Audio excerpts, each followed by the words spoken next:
లక్నోతో జరిగిన మ్యాచ్లో RCB record breaking victory సాధించి టేబుల్ టాపర్గా నిలిచి పంజాబ్తో క్వాలిఫైర్ 1 మ్యాచ్కి సిద్ధమవబోతుంది.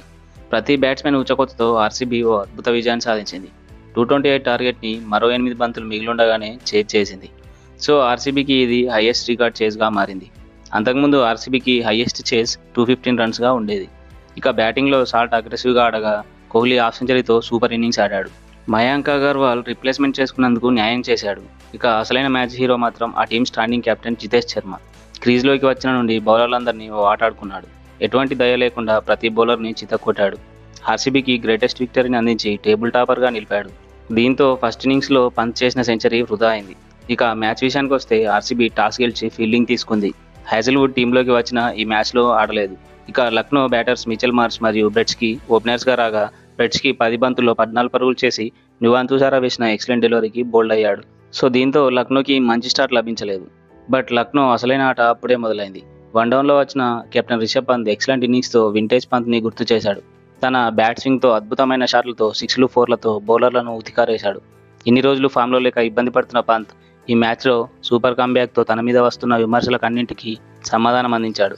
360 డిగ్రీస్తో షాట్స్ కొడుతూ మెయిన్గా ఈ మ్యాచ్లో ఆఫ్ సైడ్ కొట్టిన షాట్స్ అయితే అవుట్ ఆఫ్ ద బాక్స్ అని చెప్పాలి. తన అగ్రెసివ్ ఇన్నింగ్స్తో 11 4లు 8 సిక్సర్లతో 61 బంతుల్లోనే 118 పరుగులు సాధించి ఐపీఎల్లో సెకండ్ సెంచరీ నమోదు చేసుకున్నాడు.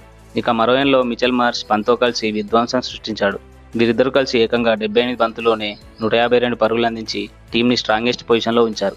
మిచెల్ మార్ష్ మరోసారి రాణించి ఈ సీజన్లో 600+ రన్స్ సాధించాడు. ఈ మ్యాచ్లో మార్ష్ 37 బంతుల్లోనే 67 పరుగులు సాధించాడు. పంత్ మరియు మార్ష్ విధ్వంసంతో లక్నో 20 ఓవర్లలో 227 రన్స్ సాధించింది. ఇక బౌలింగ్లో నువాన్ తుషారా మాత్రం ఎక్సలెంట్ పర్ఫార్మెన్స్ అందించాడు. తుషారా 4 ఓవర్లలో జస్ట్ 26 రన్స్ మాత్రమే ఇచ్చి ఒక వికెట్ తీసుకున్నాడు. ఇక మరో బౌలర్ కృణాల్ పాండ్యా 2 ఓవర్లలో 14 రన్స్ మాత్రమే ఇచ్చి వెల్ ఎకానమీతో రాణించాడు. అంత పొదుపుగా బౌలింగ్ చేసిన కృణాల్కి ఫుల్ కోటా ఓవర్స్ ఇవ్వకపోవడం జితేష్ శర్మ కెప్టెన్సీ లోపం.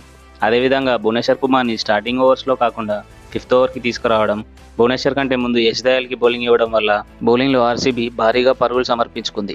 ఇక చేజింగ్లో ఆర్సీబీ మరోసారి ఫ్లయింగ్ స్టార్ట్ అందించింది.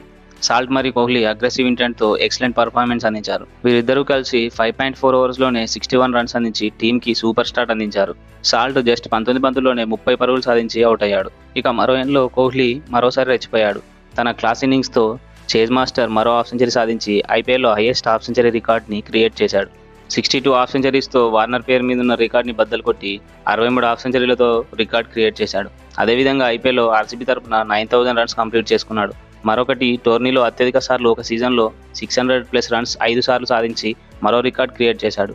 ఈ రికార్డుల రారాజు ఈ మ్యాచ్లో ఆడిన ఇన్నింగ్స్ మాత్రం అతడి ఇన్నింగ్స్లన్నింటిలో బెస్ట్ ఇన్నింగ్స్ అనే చెప్పాలి.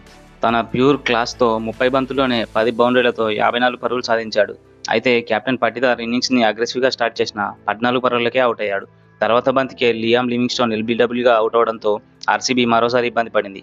అయితే వికెట్స్ పడిన కోహ్లీ మాత్రం తన ఎక్సలెంట్ బ్యాటింగ్తో మయాంక్ అగర్వాల్తో కలిసి 33 రన్స్ పార్ట్నర్షిప్ అందించి అవుట్ అయ్యాడు. ఇక కోహ్లీ అవుట్ అవడంతో ఆర్సీబీ గెలవడం కష్టం అనుకున్నారు. అంతకుముందు ఎస్ఆర్హెచ్తో జరిగిన మ్యాచ్లో టార్గెట్ని చేజ్ చేసే పటిష్ట స్థితి నుండి మ్యాచ్ ఓడిన ఆర్సీబీ అదే సీన్ రిపీట్ అవుతుంది అనుకున్నారు. కానీ ఈసారి అలా జరగలేదు. మయాంక్ అగర్వాల్తో కలిసి స్టాండింగ్ కెప్టెన్ జితేష్ శర్మ ఆర్సీబీకి తిరుగులేని విజయాన్ని అందించాడు. జితేష్ శర్మ 33 బంతుల్లోనే 85 రన్స్ సాధించి రికార్డ్ బ్రేకింగ్ విన్ అందించాడు. ఈ మ్యాచ్లో జితేష్ ఐపీఎల్లో మేడ్ ఇన్ 50 సాధించాడు. తన క్రూషియల్ అండ్ ఇంపార్టెంట్ ఇన్నింగ్స్తో కెప్టెన్గా ఆర్సీబీని గెలిపించాడు. ఇక మరో ఎండ్లో మయాంక్ అగర్వాల్ కూడా ట్రెమెండియస్ ఇన్నింగ్స్తో 23 బంతుల్లోనే 41 రన్స్ సాధించాడు. వీరిద్దరూ కలిసి టీంకి ఏకంగా 45 బంతుల్లోనే 107 రన్స్ అందించారు. ఇక 17th ఓవర్లో దిగ్వేష్ మరోసారి ఈ మ్యాచ్లో హైలైట్ అయ్యాడు. బౌలర్లను ఊచకొత్తకొస్తున్న జితేష్ శర్మని అవుట్ చేసి తన సిగ్నేచర్ మూమెంట్ని సెలబ్రేట్ చేసుకున్నాడు. అయితే అక్కడ మరో ట్విస్ట్, దిగ్వేష్ బ్యాక్ ఫుట్ నోబాల్తో జితేష్ శర్మ నాట్అవుట్ అయ్యాడు. జితేష్ శర్మ నెక్స్ట్ స్ట్రీట్ బాల్కి 6 కొట్టడంతో దిగ్వేష్ మొహం మాడిపోయింది. ఇక అదే ఓవర్లో బాల్తో వికెట్ తీయాలని ఫిక్స్ అయ్యి మస్కడింగ్ రన్అట్కు ప్రయత్నించాడు. అది కూడా నాట్అవుట్ అవ్వడం, అది నాట్అవుట్ అయిన పంత్ దాన్ని రెఫ్యూజ్ చేయడంతో దిగ్వేష్ హైలైట్ అయ్యాడు.